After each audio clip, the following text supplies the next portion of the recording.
Hello and welcome to this video about how to be consistent in learning a language.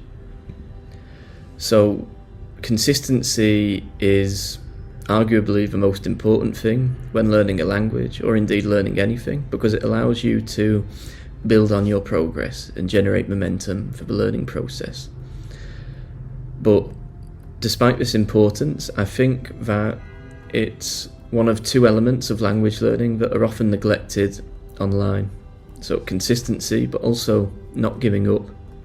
There's all sorts of elaborate advice online and in articles and books about different techniques for language learning and so on. But in my personal experience, talking to family, friends and students, the most common reason when they ask me about their language learning, the most common reason they haven't reached their goals with the language they're learning is because they've stopped learning. They've given up on the process because they felt disheartened with how it was going and weren't able to find consistency. So I think it's not only important in and of itself, but it's a much more important part of language learning than it perhaps comes across as online, based on my experience, chatting with lots of people about their journeys learning languages. So that's why I wanted to do this video today, and I've also written a corresponding article about this if you'd prefer to read it as well. So consistency is the key to steady progress, as I said, but it is often easier said than done. So when I said that lots of people had said they'd given up on the language they were learning, this isn't a criticism of them. It isn't always easy to sustain our learning, to find consistency.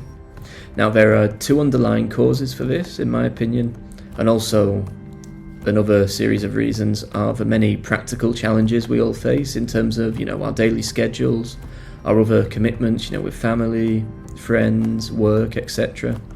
So it isn't easy to find consistency. So what I'm going to do in this video is take you through the two underlying causes, because, as I said, in my experience, these are the root cause for many people with not being able to find consistency.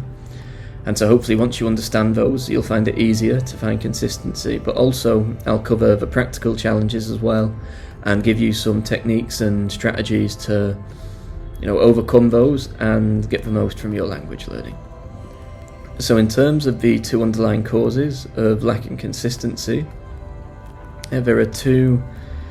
It usually happens when two things are lacking, in my experience. One is lacking an awareness of the process of learning languages, and the other is not knowing the best approach for learning languages. As I say again, when people talk to me about, that they've stopped learning a language, it's usually because of one of, if not both of these two things, because they are interconnected to a certain point. So in terms of lacking an awareness of the process of learning languages, many people who ask me about language learning and mention that they've stopped learning, it's usually the first time they've asked me about it, and therefore I haven't, that's the first time I have a chance to tell them about the process of learning a language and the best approach for learning a language. It's usually something they weren't aware of previously. There are many unglamorous days, I guess is a way of putting it, when learning a language. Lots of the days are very ordinary. It isn't a case that, every day you have these eureka moments where things click. It's much more of a cumulative progress. You will not always sense your progress. You will always be making progress when you follow, the fundamental principles for language learning, which we'll cover shortly. But you won't always notice this progress because it's a cumulative process. So when learning a language, we'll often have what feel like these breakthrough moments where our understanding makes a sudden leap. For example, you're suddenly understanding the gist of a podcast you've been listening to every day for the previous weeks and months, and experiences like that. But these aren't sudden leaps. As I say, it's a cumulative process, so they're just the tipping points of the cumulative learning you've been doing over the recent days, weeks and months. So the reason I mention this as a key cause of people not being able to find consistency is that when people aren't aware of the cumulative nature of this process, it's much easier for them to feel disheartened when they aren't always noticing their progress. They think, oh, I'm working quite hard at this, most days or every day I'm spending time learning the language, but I don't feel like I'm making much progress. And yeah, that's because it's a cumulative process. So it's very easy, if you're not aware of that, to think, oh, why am I doing this? It's not working. It will be working if you're following the best approach for learning languages. You just need to remind yourself that it's a cumulative process and just keep going, because you will repeatedly have those moments where you do notice your progress and it feels like you have these big leaps in your understanding. And there's other ways to combat not noticing your progress all the time, which I'll cover in the techniques and strategies part later as well. So yeah, that's a key thing to be aware of. But another reason that people may not be finding consistency and end up giving up on learning a language is that they're not aware of the best approach of learning languages. So as I said, being aware of the cumulative nature of the process will help sustain your motivation and provide you with determination during the times when your progress isn't as obvious, isn't as tangible. But the other key remedy is to understand the best approach for learning languages.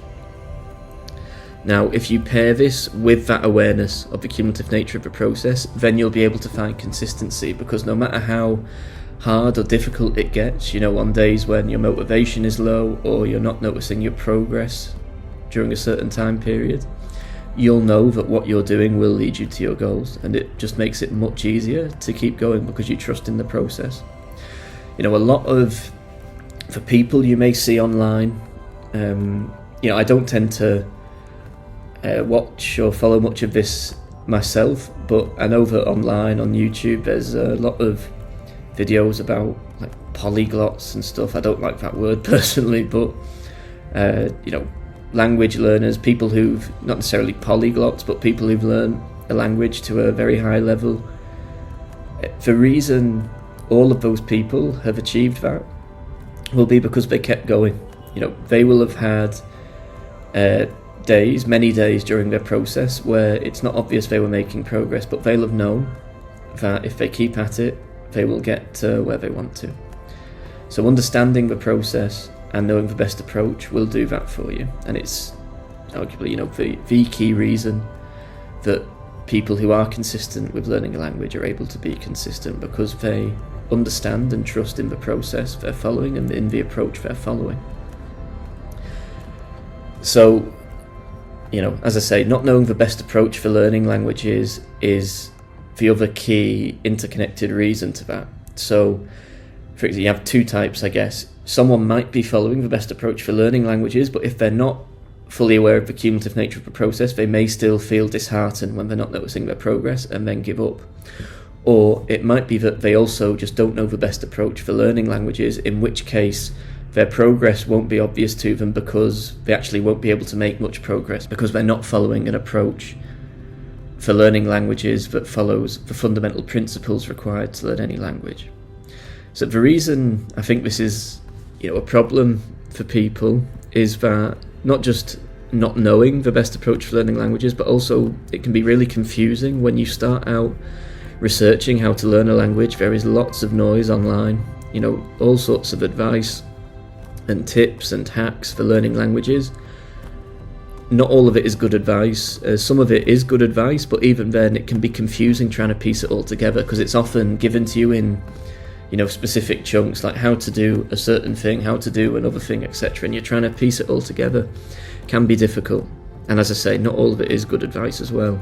So it's very difficult if you're not aware of the best approach. Trying to figure it out yourself can be very difficult with all the online noise. And also, another contributing factor to that is sometimes when people, experts online, giving advice, they make it far too specific, for elements which aren't supposed to be specific, because they're wanting to sell a product, for example. They'll have their system in inverted commas, or their tip or hack to learn a language fluently, when actually at such a specific level of detail as their marketing on their product, it's too specific to apply to anyone, and that's the problem usually.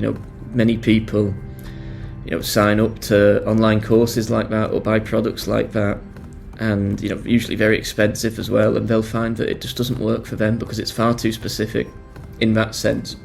There are obviously elements of language learning which do need to be specific, but selling a product or system as a unique system to solve something usually doesn't work, because it isn't able to, it's too specific to take into account the unique situation, goals, interests, learning preferences of each person. Your language learning journey is unique to you. So rigid systems and hacks usually won't work. They might work if it happens to align with aspects of your situation and learning preferences, but they might not as well. They don't apply to everyone.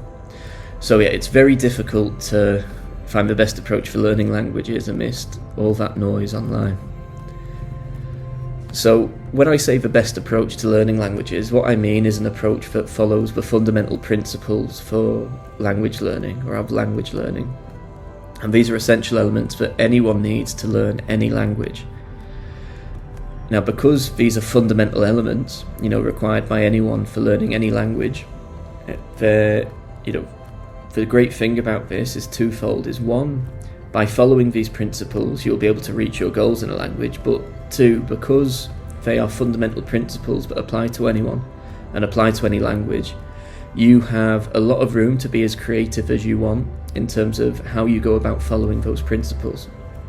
For example, you can use a wide variety of techniques and resources that you enjoy and that align with your goals and interests, whilst also ensuring that those techniques and resources contribute to following these fundamental principles. So again, I cover this in plenty of other videos, so I won't go into too much detail, but to learn any language, the fundamental principles are passive learning, active learning, and practice. Passive learning is your immersion. The time you spend mostly listening, sometimes reading the language, but not really concentrating, especially with listening. It's stuff you can attach to things you already do, like your commute, exercise, cooking, housework, etc. And you can therefore attach it to your day very easily, and it's much easier to be consistent with your passive learning because you can attach it to things you already do. And you can accumulate, lots and lots of time immersing in the language. So that's not only very important, it's essential, but it's also a very, relatively easy thing to incorporate into your daily routines, which is great news for building consistency. Active learning is when you spend time to actually learn the language. This will be the most familiar thing, because if you learn a language in school or spent time studying one yourself, you'll be familiar with that feeling of sitting down to actually try to get to grips with a language. Now, I'd recommend your active learning to be learning new phrases, new sentences. I call it sentence collecting. It has different names depending on who you ask, but it's not only a very interesting way to do your active learning, but very practical. You get to learn grammar naturally through covering whole sentences and phrases, because each one will contain grammar anyway. And you also, by learning whole sentences and phrases, you're learning things you can say in conversation with first language speakers. And practice, as you can guess from the name, is practicing with first language speakers. Now, these are the fundamental elements you need to follow to learn any language, and as I say, there's lots of room to be creative within that. Now, in terms of the practical challenges in maintaining consistency, these are the things that we all have to try to overcome, regardless of whether we're aware of the process and know the best approach to learning languages.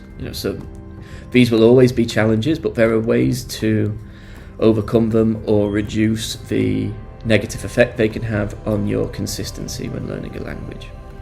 So the three biggest ones really are time constraints, because we all have busy schedules and our schedules change from week to week, month to month, sometimes even day to day, so that can be a real challenge.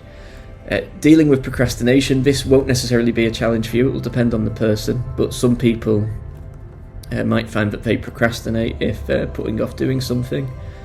And a very important one is avoiding burnout, because as I say, with our busy schedules, if we're then also trying to learn a language or even learn multiple languages, it can be very difficult to find the time. And in the process of trying to overcome the time constraints, it can be very easy to burn yourself out and become overwhelmed. So finding a balance between overcoming the time constraints and avoiding burnout is arguably the key to finding consistency. So we'll look at some techniques and strategies for finding that balance.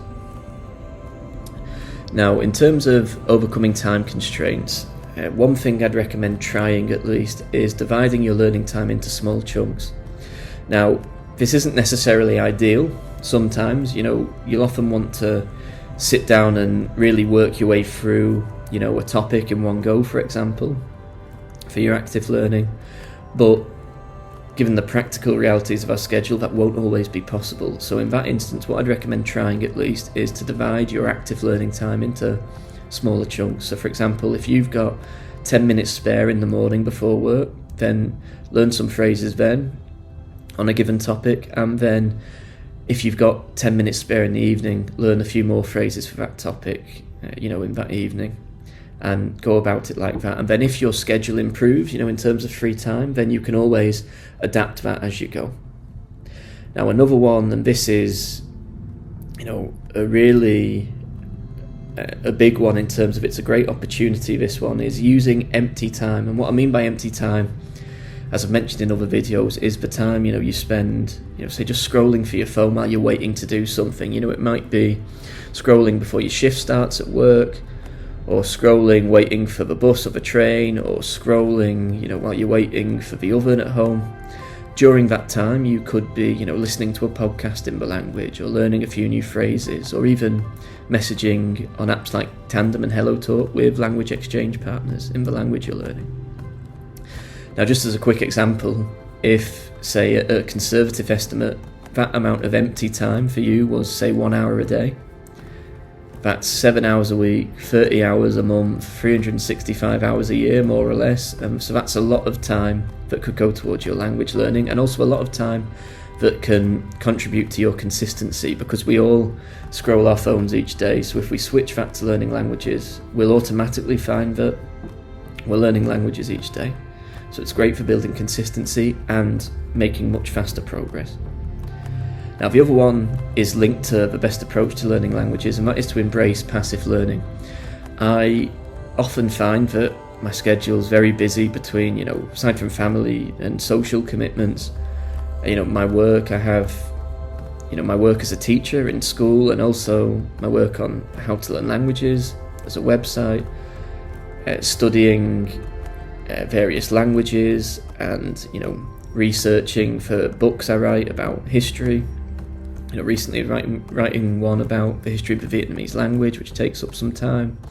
So when balancing all of these things, as well as time to just rest and relax, it's very important you use your time as effectively as possible. So what I do is, if my schedule's particularly full on at a given point, I just accept that I'm probably not going to be able to do much active learning, if at all, and I just try to sustain my passive learning. So for example, if I'm really busy, can't do active learning, I'll still make sure I listen to a podcast in Mandarin Chinese whilst I'm doing some stretching or a workout in the morning, or cooking, or doing some housework, and so on. And that way I'm still able to sustain at least some of my momentum and consistently improve my listening ability in Mandarin Chinese, at least, even though during that time period I might not be able to actively learn as much as I'd like, or if at all. Now, in terms of dealing with procrastination, I won't dwell on this one too much, because I don't think it will necessarily apply to you. It'll depend on each person. But if it is something you struggle with, then consider telling friends and family about your goals, so that they can help you, spur you on. Say, for example, if you find yourself convincing yourself to do something else when you could be actively learning the language, then if you've got a friend or family nearby or living with you, they could say, oh, come on, focus on Italian or whatever language you're learning. And on a similar thing to that, if you find an accountability partner, I'm not sure about the terminology there, but whatever you prefer to, or however you prefer to refer to setting up a sense of like shared accountability. If you're both learning a language, you can try to push each other on to keep learning and not procrastinate. And another thing, which we'll cover in more detail later as well, is rewarding yourself for the progress you make and the time you put in. So, if you have, you'll know how best in terms of how to treat yourself, what works best for you. But if you reward yourself for putting in the time active learning, then the thought of active learning will seem that little bit more appealing on occasions where you consider procrastinating instead. Now, for avoiding burnout, aside from following the other techniques and strategies I'll mention in this video, 2 specific things I'd recommend doing are making time for rest days and adapting and reinvigorating your passive learning.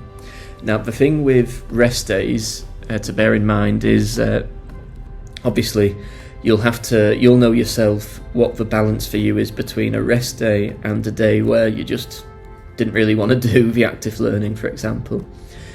But if you're feeling very worn out, be it mentally or physically or both, then don't be afraid to let yourself rest. It's very important you take care of your mental and physical health first and foremost in and of itself, but also if you burn yourself out, you'll end up stopping learning the language, your consistency will disappear, and you'll actually do more harm than good for the process. So don't be afraid to have rest days. And if you're worried about losing momentum, in case we all rely on momentum to a point, but if you find that momentum's a key part of sustaining your motivation, then what you can do on a rest day is make sure you still passively learn the language, or even practice with a first language speaker. So for example, if you like to watch series or films, you can make sure that on a rest day you're definitely watching a series or film in the language you're learning to relax. Or you could practice with a first language speaker on apps like Tandem and HelloTalk, which make it very convenient to do so.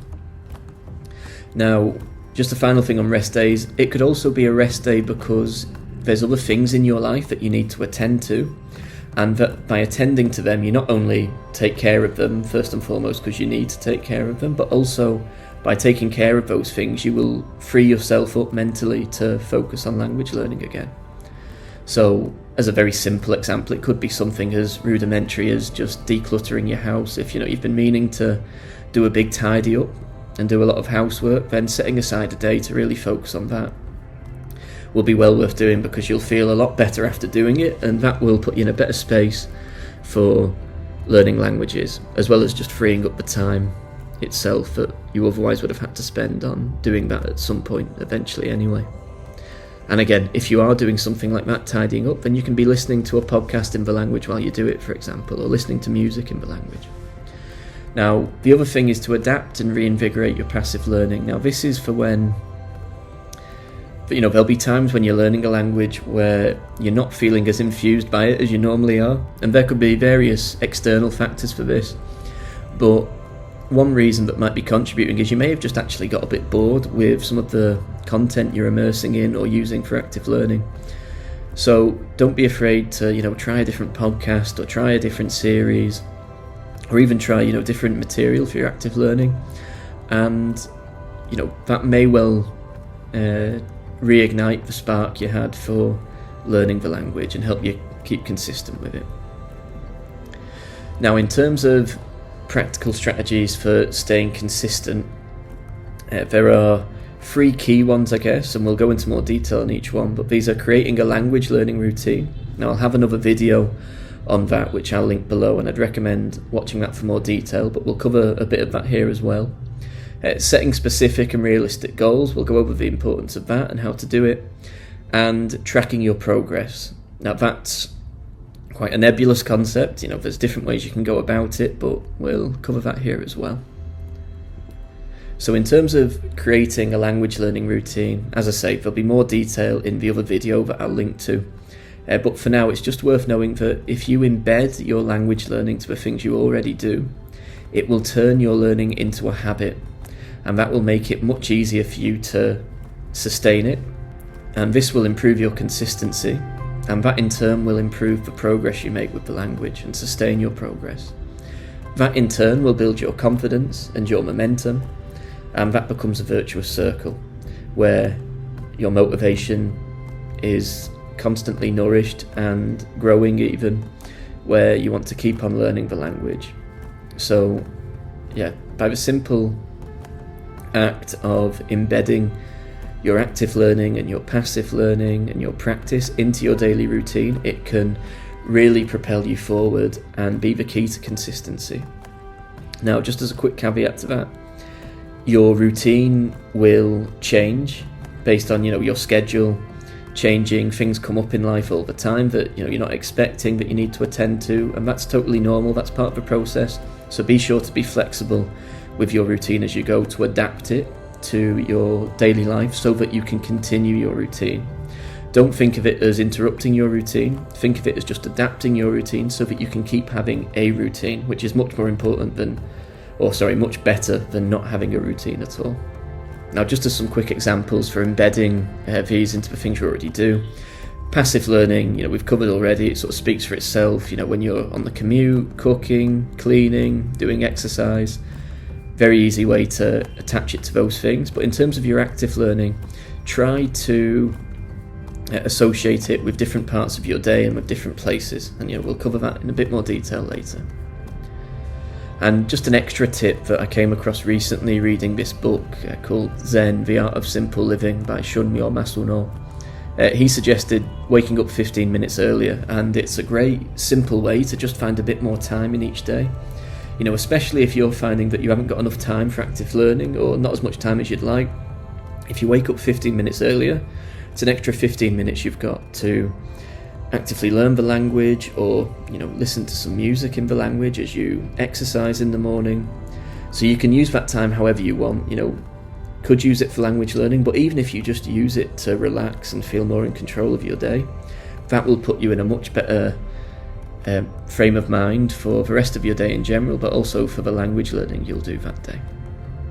Now, in terms of setting goals, I won't go into too much detail on this as I cover it in other videos as well, but think of it as like an anchor securing your boat as you work away in stormy weather, and a fixed target in the distance that will give you direction and something to work towards, even on days when things feel a bit harder than usual for any number of reasons. But you can visualize your goals and think of them in whatever terms are helpful for you. Now, again, I've covered this elsewhere, but it's worth going over here because it's relevant to being consistent in a language. Think of your goals in steps and milestones. So your steps are what help you ensure that you're doing your passive learning, your active learning, and your practice as consistently as possible.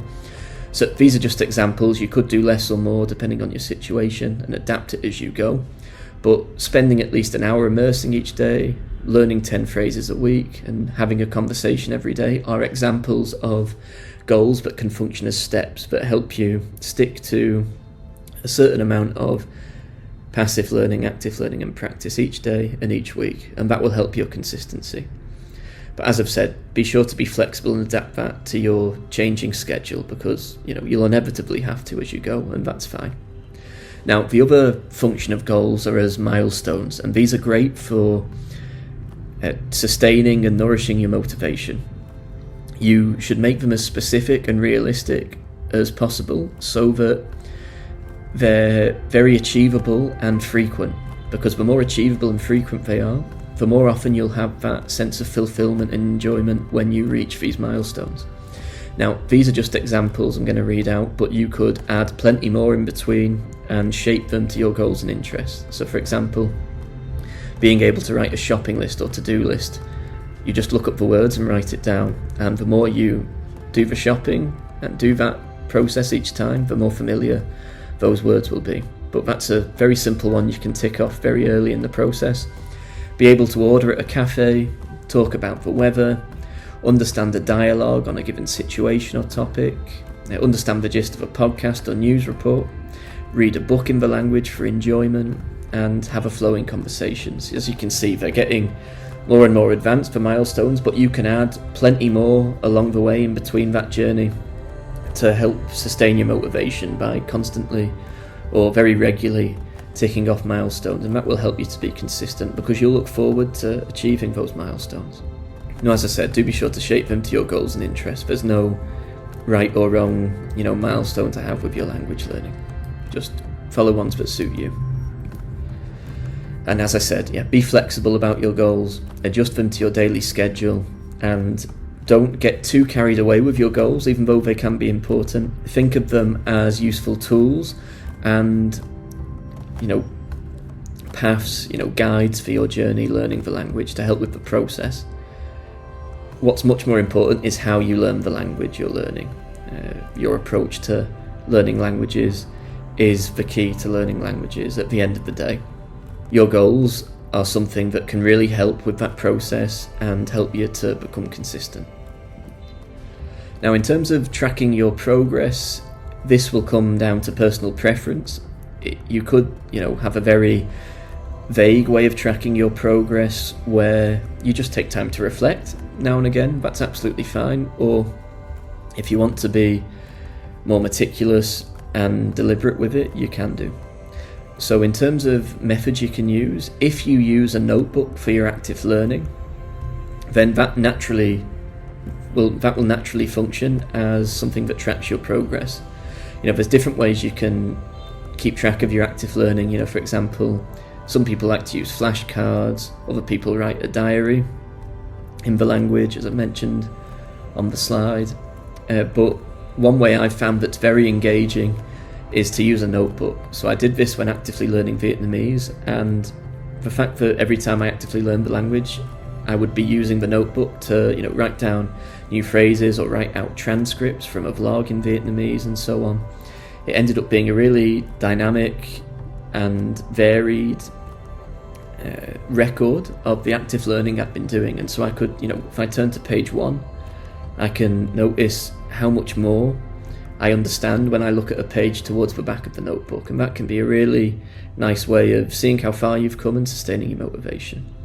Another way, which is a little bit more separate to your actual learning of a language, is to keep like a logbook of your progress. So this isn't actually where you'd record your active learning itself or do your active learning. It would be more, making a form of diary in English, for example, where you say, today I learned this and that, and listened to this podcast and practiced with so-and-so, etc.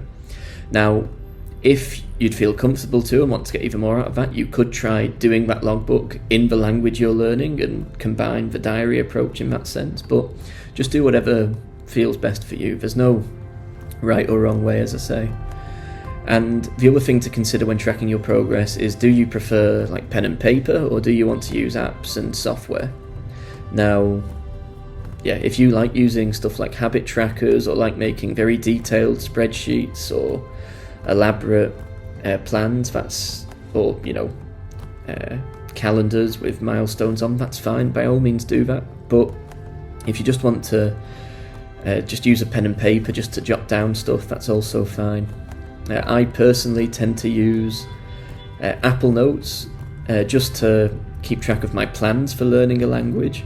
And I keep this very vague. It's not detailed at all. And I use Apple Notes because it's easy just to adjust it as I go, delete something and put something new in there. And because, it's not very elaborate, not a detailed spreadsheet and so on, then when I want to adapt it to my changing schedule, it's much less effort to. I just have to quickly change a few things, and it's very easy to do, very convenient. And I also like writing pen on paper, so I will also now and again write out in a book what I'm wanting to learn and achieve with the language in a given time period that's coming up. And depending on where I'm at with that language, I'll write that in the language I'm learning as well. So various ways of tracking your progress and planning your progress. Now, another thing that can be important, although it will depend on your personal preference, is building support systems that can help you be consistent. Now, there's language learning communities out there. These could be in person, amongst people you know already, or in your community, or also plenty online. It could be something as simple as, taking part in the comments section on YouTube videos about language learning and replying to the comments of other people, forums, stuff like that. Practicing with first language speakers, which is part of the process anyway, as I've mentioned, but also when you're doing that, this won't be the case with everyone you practice with, but some people you practice with, you'll actually end up becoming friends with, and you'll end up checking in with each other anyway, see how you're both doing, and you'll naturally end up encouraging each other to learn each other's language that way as well. So that's a nice way to have a support system, for want of a better term, that's naturally sort of embedded in the process of learning a language.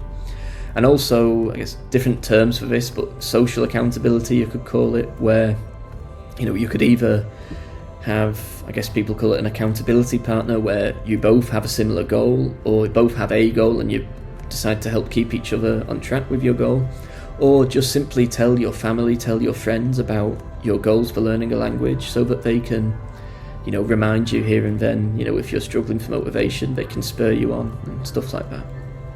So those are just various ways. You don't have to do some of those things. If you're an introvert, for example, and you prefer to just quietly get on with things yourself, the language learning process is mostly like that anyway, but you don't have to do these things if you wouldn't find it suitable. But even with that being said, we do all thrive in community, at least to some extent. Will vary from person to person. So don't ignore the times when you naturally get a chance to be part of a community or mutually support each other during the language learning process, as it will help. Now, something I always mention when talking about routine or consistency and our daily schedules for language learning is the importance of flexibility. It's vital in a general sense, in a holistic sense, but it's also a great way to sustain your motivation, because you can adjust your learning to your lifestyle on a general level, but also to any changes in your lifestyle during the process. Another thing with flexibility is your mindset for the process, and that includes allowing room for mistakes, which are a huge part of the process of learning languages, and also for finding joy in the process. We all have things we're interested in and things we enjoy, but things that bring us joy will vary from time to time, and so if you're flexible about your language learning, you can allow your language learning to follow that natural process, and focus on the things you enjoy with the language you're learning.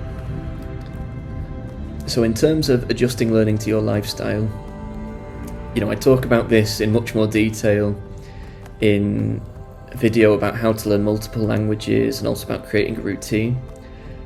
But the fundamental thing is to differentiate your learning to different parts of your day, different environments, different locations, so that they become not only more vivid and enjoyable parts of your day, but also they become naturally embedded into your day.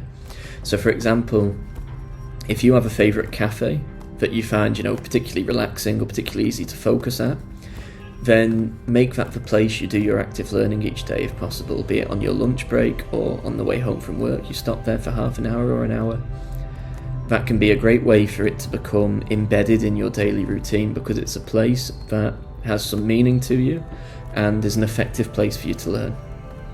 But again, if you're working from home, or you're not able to get out of the house as much, then this could be, a desk at home that you have as your place for active learning. So just cater that to your situation and your preferences.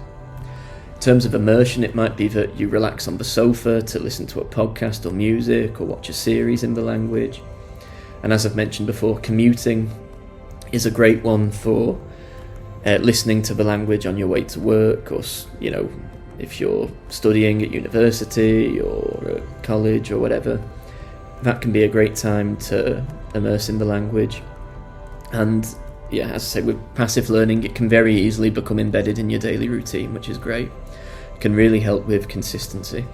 In terms of practice, it depends on when suits you, but one time I do find is really good for practicing, if you're not doing voice calls, is empty time. The time I mentioned where you're scrolling on your phone. use that time to reply to messages from language exchange partners, and that way you'll find that you're naturally able to keep sustaining your conversations, practicing the language each day without having to change or interrupt other parts of your daily life. Now, allowing room for mistakes is a simple concept, but really important for the learning process. So it's something I notice when I'm teaching at the school, but also with family, friends and students who've asked me about teaching themselves languages, self-study. Almost everyone I've spoken to is scared of making mistakes on at least some level. At school when I'm teaching, it'll be, a student won't want to answer in case they get the answer wrong in inverted commas in front of the class. And with self-study, it's usually that people are afraid that when they practice with first language speakers, they're going to say a phrase with incorrect grammar or the wrong word or the wrong expression, or if it's a tonal language, the wrong tone. Now, all of those concerns are completely normal, they're completely natural, but try your best to change how you think about mistakes with language learning, because they're a normal, healthy part of the process, and they're an opportunity to learn. So they're not only, it's not just a case of telling yourself, that it's okay to make mistakes with the learning process. They're actually a really important part of the process itself. If you don't make mistakes in the language, then you're probably not practicing the language, and in which case you're not going to make much progress. So they're a vital part of the language. And also, for further reassurance, remember that mistakes aren't always like ironclad mistakes. Sure, with grammar particularly, if we say a phrase where the grammar is off, then it will sound strange to a first language speaker or even not make sense. But there's also lots of times when, you're trying to say something and the other person will still understand what you're trying to say. And that's the main thing. The fundamental purpose of language is communication. And beyond that, as long as we can communicate and understand each other, then enjoyment's the most important thing. So if you say a phrase that has, incorrect grammar, then one, the person you're speaking to might still understand what you're saying anyway. And either way, that's then a chance for them to tell you the correct way to say that phrase. And that very experience of making the mistake and then showing you how to say it properly is a very powerful way of remembering how to say it properly in future. That doesn't mean you won't make the mistake again in future, but each time you make that mistake, that experience of it being corrected will make it easier to remember the correct way on future occasions. So it's a very important part of the process.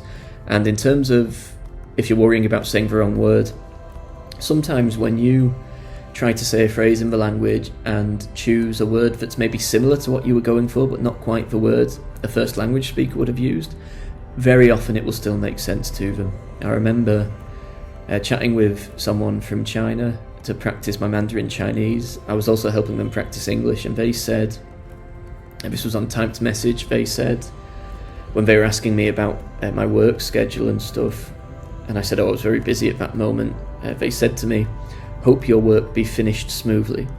Now, that isn't a phrase a first language speaker of English would say, but I'm sure you understood exactly what they meant by that. And, I was able to, well, in that case, actually just I just thanked them because, I felt that was the more appropriate thing to do at that time. But on an occasion like that, you could thank the person and tell them how the first language speaker would say that phrase. So, it really doesn't matter, so try not to worry about it too much, and it's a very important part of the process. Now, in terms of finding joy in the process, this is just simply about anything you enjoy. Try to see how you can incorporate language learning to that.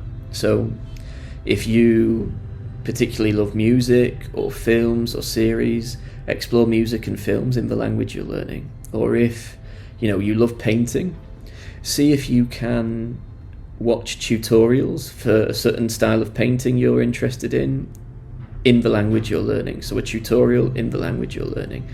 Because it'll be very visual and practical, even if you're not understanding a lot or some of what they're saying, You'll have the visual guide as well to help you with the process, and when doing that you'll pick up a lot of new words and phrases as well. And most importantly, it'll be very enjoyable, and that will make it easier to sustain and be consistent with. Now, you could also apply that to cooking, of course, and sport, anything you're interested in.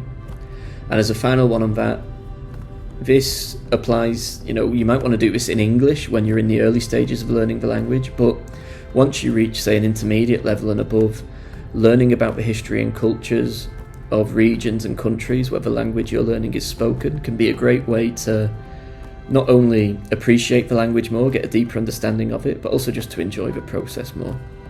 So I'd recommend doing that. And just as a practical example of that, actually, you'll often find that when you do that, learn about the history and the culture, your understanding of certain idioms and proverbs you may have come across and certain folk tales will become much clearer, much more detailed, so it can be a very rewarding part of the process. So, to summarise, just remember that the language you're learning is within reach, even if it won't always feel like it. Because of the cumulative nature of the process, you won't always sense your progress, but every moment you spend with the language is taking you closer to your goal. So always keep that in mind when you're learning a language, and be sure to follow the fundamental principles for language learning: passive learning, active learning, and practice. With that awareness of the process itself and your understanding of the best approach for learning languages, and when you combine that with the techniques and strategies I've mentioned in this video for overcoming some of the more practical challenges when language learning, you'll find it much easier to be consistent when learning languages. So if you have any questions or interested in learning more or looking for resources for learning languages or guides, please feel free to go to the website at howtolearnlanguages.info. There's loads there to help you with your language learning journey, and also the YouTube channel at How to Learn Languages. And if you've ever got any questions, please feel free to email me at contact@howtolearnlanguages.info, and I'll get back to you promptly. I'd be more than happy to help. I hope you enjoy learning languages.